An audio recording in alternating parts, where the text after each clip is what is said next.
Okay itong ano niya, ano to? Hot sauce, no? Malaki pa, malaki. Ah, malaki. Huwag mong subukan. Masisira ang buhay mo. Tara na, uwi na tayo. Gago! Guys, si Sharon nandito na sa Pangasinan. Tungkol sa bagay na yan, pinaghandaan ko na yan. So, masasabi ko lang sulit yung chicken, no? Worth 300 pesos. Sulit siya, sulit. Malalasahan ka na aroma, gano'n. Basta kayo namumusga. Try nyo, bye-bye. No, Sir JP, no? Baka na raw ano. Ganyan talaga ano, totoo ano. Wala ka talaga yung ano. Hindi siya yung ano, yung parang ordinary na iba yung lasa. Talaga mamoy mo talaga yun. Busog na ako. Busog na ako. guys! Sis! Ah, pre. Okay na. Tikim lang ako. Dami na ito. Ito, bawasan pa rin sa pakpak. Grabe naman to. Papasubo na naman tayo sa pagkain. Sir JP talaga. Magpalit ka na kasi ng content mo. Palit na daw ng content, guys. Talagang ano na, food vlog na talaga.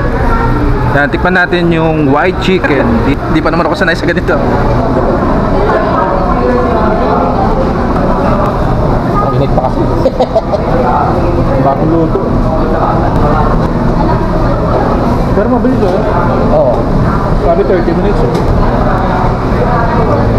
Ito mabilis lang kasi nakatulog. Lasang-lasa yung aroma no. Oo nga. Yung walang sauce.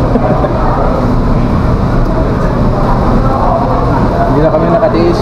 Yan, dito na. Lasang chicken na ano. Ito pala yun. Talaga ako pwede sa pagkain ng ano. May init pa. Sakto lang yung luto eh. Oh, nuniwalay lang ngayon manok. Ang tawag dito sa sauce na to, pre? Hindi naman siya spicy. Sausaw natin.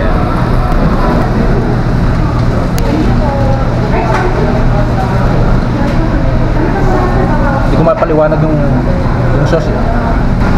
Tartar sauce. Sausaw natin sa mayo. Mayo ba to? Maasim yung ano? Mayo. Mayo? Hindi, parang ganyan talaga yung ano. Talagang timpla na ano. So guys, first time natin kumain dito. Yan, lagi tayo may sponsor pagdating sa pagkain. Sir JP natin. Mamaya pag dumating, tatang natin. Ito yung sinabi nung ano, na owner, yung tinanong kung bakit daw ang pangalan ng ano, na kanyang pesto is white chicken. Kayo nang makakasagot kung bakit white chicken. Hindi na pala totoo yung ano, di ba? Kasi ang dami sinasabi din sa ano, yung sa lugar nila sa Manila. Hindi naman daw masarap. Mas parang panis daw yung ano. Hindi sila sanay sa atin. Hindi naman talaga siya ano, hindi siya Pinoy food. Madami lang talaga basher yung ano, Pilipino. Isang kapitbahay mo, basher mo eh. Baka maukit ka siya. Parang may hugot ka. Real talk yun guys, no? Yung basher nandyan lagi. Minsan kapitbahay mo. Basta tropa mo pa. Oh. Secret na lang pala yung ano, yung FB niya, secret FB niya. Eh bro Jackson, dito pala nagtatrabaho si ano, kapatid mo. Si Buknoy. Ay, Christian. Si Christian tapos si Rodrigo. Wala, di na nagparin ng mga ano. Si Rod, binilak pa ako. Sino? Si Rod. Loko-loko talaga yung tao. Oy Rod, bakit mo blinak si Sir JP? Loko-loko ka. Nang ano ko eh. Guys, si Sharon nandito na sa Pangasinan. Natikim daw natin sa bahay. Thank you Sir JP. binusog na naman tayo ni Sir JP. Pupunta ka na, nag-waway chicken yun ah.